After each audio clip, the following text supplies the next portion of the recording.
It's a $250,000 deal, you know what I mean? I used to pay my car note every month, but not this month. The test drive sells the dream. The paperwork sells the consequences. We're pricing out that incoming G-Wagon.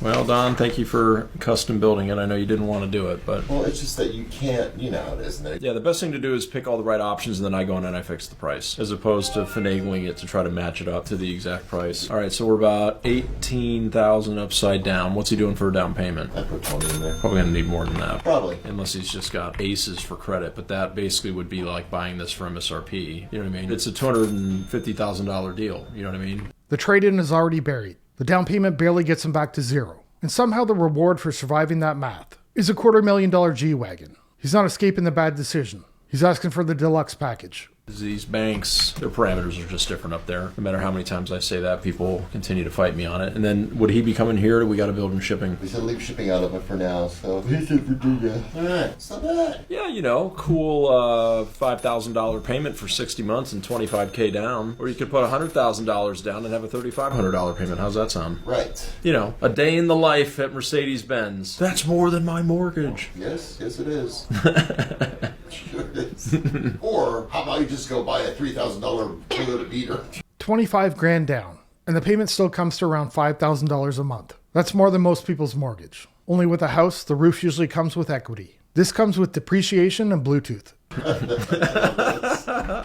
You could do that. Problem is, these people that we're talking to don't want to, right? It's really no more complicated than that. They just don't want to. I should do that too, Don, but I also don't want to. I've had doctors that about 6 months ago, it was a woman. She traded in her Toyota Camry beater. She put like 200,000 miles on it. She was finally done and stepped up. She drove that all through even her residency. A lot of doctors will do that, you know, through medical school, through residency, and then once they're finally in attending, or residency is sometimes where they start spending money, but, you know, once they're done with that. A cheap car is supposed to be the punchline. But in this situation, it would be the only thing in the room making adult decisions. A $3,000 car isn't embarrassing. A $5,000 car payment is. One is ugly in the driveway. The other is ugly on your bank statement.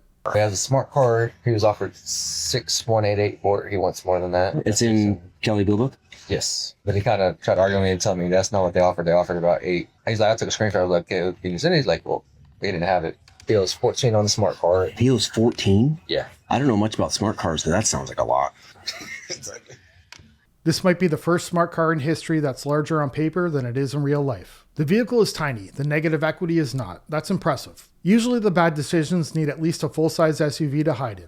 JD Power is $6,000, MMR is $4,400, Kelley Blue Book is $6,188 with cash offer. I think that's a strong cash offer. I don't even know how you can finance 14 on this car. I mean, that's wow. I think 6 is all of them. Whatever that Kelley Blue Book offer is, I think is a lot. The car is confusing. The approval is worse. A lender looked at a smart car and still found room for a $14,000 loan. The vehicle barely has space for a backpack, but somehow it made room for negative equity. Is paying cash a flex or actually a mistake? Ooh, this is a good one. This is not going to be popular opinion. If you have $30,000 cash burning a hole in your pocket and you want to buy a vehicle, you need to finance it. Now, if it requires a little bit of a down payment, totally understandable. Put some cash down and get your taxes, your titles, and all that stuff. So you're positive in the loan, which is why you always hear me say, you got to be mad at your money if you're going to buy a brand new car, because they depreciate $10,000, $20,000, $30,000 when you drive it off the lot. If you're buying a used one, that depreciation scale is much lesser. If you have cash burning a hole in your pocket, go put it in a startup business. Go buy a new house.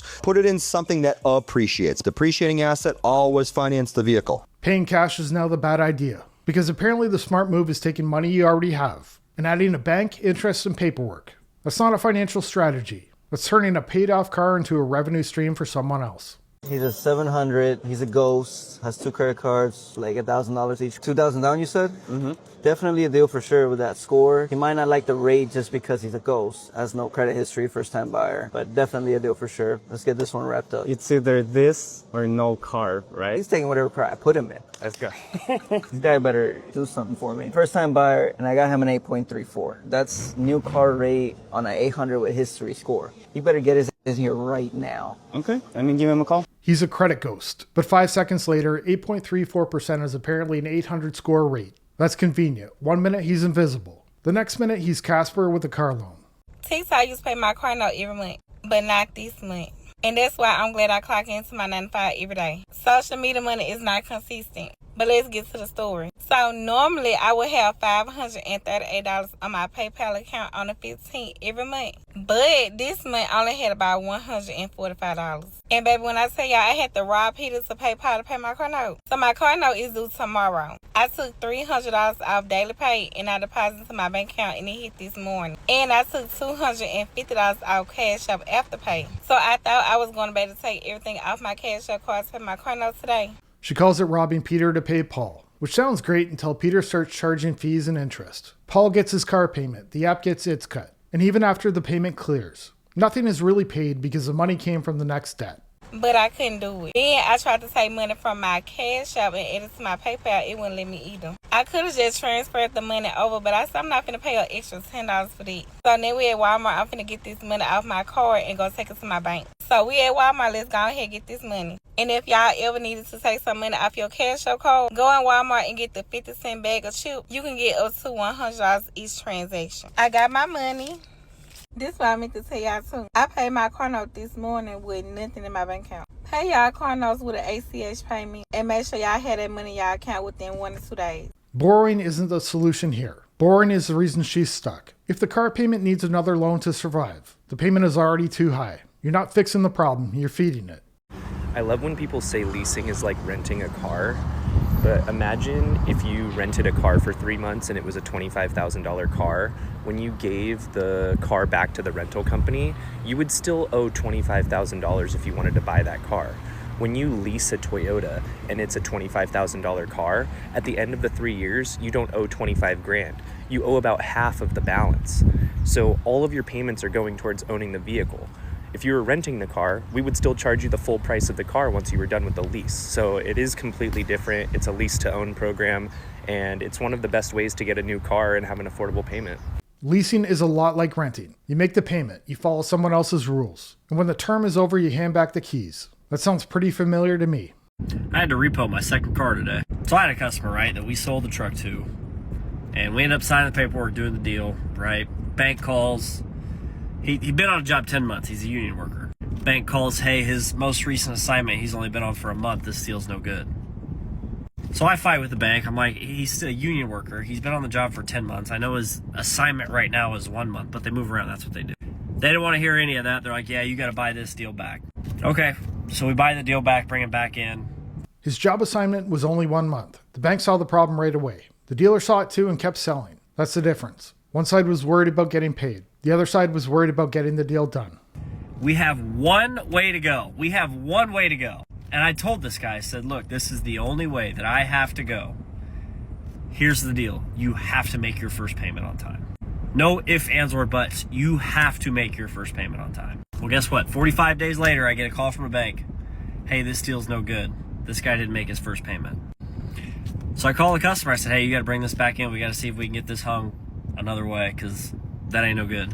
And it sucks for him, but his credit went from, he was a 580 to a 431. A 580 score already told him there could be a problem. But when the dealer had to warn him not to miss a first payment, that should have been the moment the deal stopped. Because if payment number 1 already needed a pep talk, the repo truck wasn't exactly a plot twist. And I'm trying to make this deal work because I feel awful. Like, this guy's had the bank kick his contract back twice.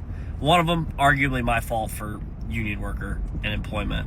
The other one, that's your fault, missed first payment. So I'm like talking through, I'm like, okay, the car that you're in now isn't gonna work. Is there any other car? And then he starts going on about how it can't be a Chevy and it can't be this and I need the space. And oh no, that car has enough space, but that car's junk.